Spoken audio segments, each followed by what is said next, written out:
What is this? What are we doing? What are we up to? Fox News is right about this. Ben, did you link this? This is you, right, Ben? Because you want to keep, like, facilitating a beef between me and the TYT people? What's going on here? It's my once favorite place to immerse myself in Dana's reading list. God damn it, is this going to be another crime and homelessness thing? Has transformed into rowdy drug and hookup dens.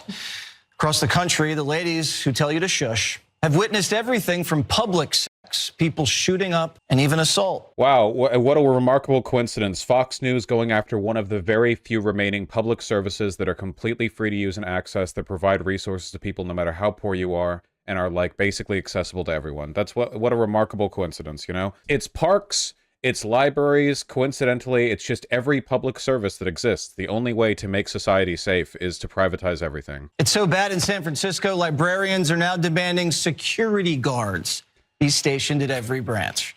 Fox News is getting dunked on for that segment. And look, to be sure, starting that segment with libraries are no longer safe in Joe Biden's America is a bit of an issue because it's local laws that typically have an impact on public libraries and the conditions within or around the libraries.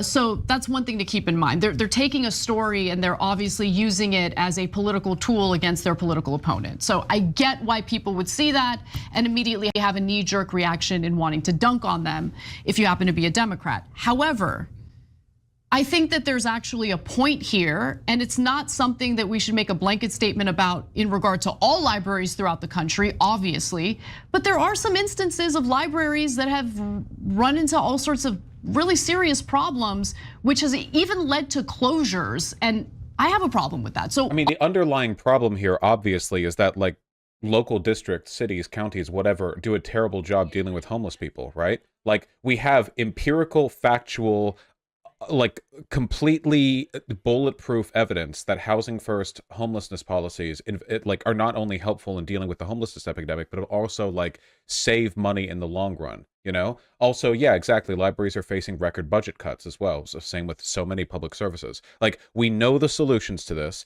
and I can't even say it's necessarily the right wing, because at a local level, liberals are terrible when it comes to homelessness and stuff like that. I would say it's more like right-wing policies than it is the right wing, like Republicans, you know? I relied on libraries a lot when I was a kid. You know, we couldn't afford a computer, so my mom would drop me off at the library, and thankfully I had that resource in order to be able to do my schoolwork. And so if this is an issue, it should be addressed. I just hate that it's being used as a political tool by Fox News. And I honestly— Then why are you choosing this framing? Also hate that on the left end of the political spectrum, Cenk, you have a lot of people who are kind of tone deaf and disconnected from people who aren't wealthy, who don't have high incomes and don't have the same resources that they might have. That's so true, yep. People who aren't taking a Fox News level of, like, callousness towards the homeless are doing so because they're too wealthy to live in the mire that is the San Francisco metropolitan area. Really? This is a completely incoherent narrative, okay? Like, come on, like, Jesus. The extreme right thinks that there's, orgies in the libraries and get, panic their audience about it. And the extreme left says, no, there is no problem and they should be able to do whatever they want. I don't know why the extreme left became— Yeah, always with the centrist approach, you know? On one hand, you have the right, Fox News, a multi-billion-dollar media conglomerate, fear-mongering about it and politicizing it. And on the other hand, we found 2 Twitter screenshots of the left making light of the idea that, like, libraries are all orgies now. And they were making fun of the Fox News segment too, not even the general concept of, like, homelessness being an issue, which lefty people almost always believe. Yep, just, people on both sides being crazy. Giant media conglomerate on one side and Twitter posts on the other, It's crazy, huh? Who do you think is paying them to move right? Because this isn't a natural movement, it's clearly artificial. I think I agree. I do think that they're getting, like, there's a financial incentive to this. I don't know. I can't really speculate, right? Like, I have no idea, but it's like, it's pretty crazy. Like, but they say no rules should apply. They should be able to do whatever they want. I don't think, who's saying this? His source is that it came to him in a dream. So I'm driving to my parents' house, I'm with the kids in the car, and there's a guy who's naked and doing God knows what with his genitalia, right? And so the answer there isn't to panic. And okay. What is the answer? Beat the guy up or do whatever, right? Some extreme thing that the right wing wants. The answer also isn't, hey, you know what? The mentally ill and the addicted should be able to have public sex, and we don't care about your kids or your parents. That's so true. That's what the left is always saying. The left is always making light of homelessness, and all the problems associated with like crime and that's so true. What the left will often say is we shouldn't be arresting people and ruining their lives for doing stuff that is a consequence of homelessness, which is a social problem, not an individual failing. This is a complete misrepresentation of the argument from the left, okay? The idea that it's okay to have sex in public and homeless people fucking in public is a natural consequence of them being homeless.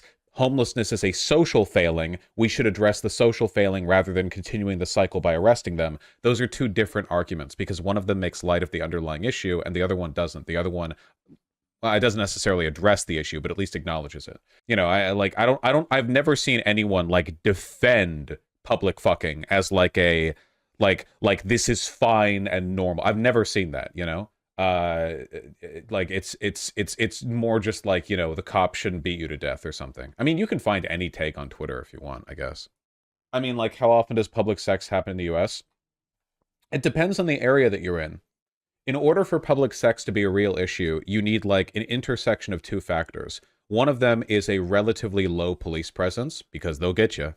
And the other one is enough housing density that you can't find a quiet space, or like enough like urban density that you can't find a quiet space, right? You need poverty, low police presence, an inability to find a quiet space to fuck, whatever else.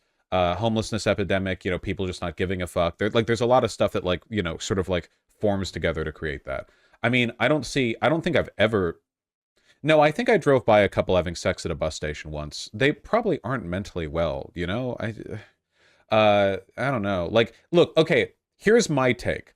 You shouldn't have sex in public, but if you drive by a bus station and you see two people wearing like raggedy, filthy clothing having sex, I'm willing to bet those people need help more than the random people driving by for having seen them. That's my take, you know? Like, you briefly saw some fucking whack-ass public sex, okay, and that's bad, you know? But they're in a position in their life where they're doing that, not even to speak of how gross it is, but also risking, like, years in jail.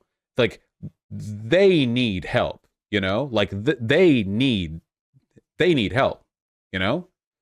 So, yeah, I like, that's my take, right? I think that, like a lot of other stuff related to crime, we should see this as a symptom that can be treated sociologically rather than just aberrant individual behavior. Such a brave take. Thank you. So don't ask me for legal advice on how you can fulfill your public sex kinks, okay? Guys, I'm sorry, just no. Listen, okay? If you, look, okay, you're all just gonna have to do exactly what I did when I was young and I wanted to fuck people, but I couldn't bring them back to my place because my parents were home, which was take my mom's car and drive way the fuck out into the most boony of boony areas, find a pitch black dirt patch to park in and have sex there, okay? American sex discourse is so prudish, it wouldn't be such an issue in Europe or South America.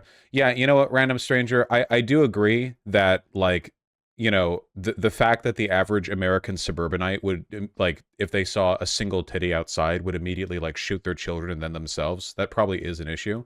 At the same time, however, I don't know, man. Considering the French are all pedophiles, maybe we shouldn't, maybe we shouldn't model our standards for sexual, you know, acceptance off of you guys. I don't really know. I don't understand what's going on with TYT. It's like a mix between hopelessness, apathy, and harassment by Twitter. Like, they still say to vote only for progressive Dems. I don't get it. It's too incoherent to be grifting. It's like framing progressive/liberal takes through the lens of centrism. I don't know. It feels like there has to be some kind of monetary incentive, but at the same time, like, I agree that there is a level of incoherence, you know? I don't know. I don't know. That's why I say gas leak. It's so weird.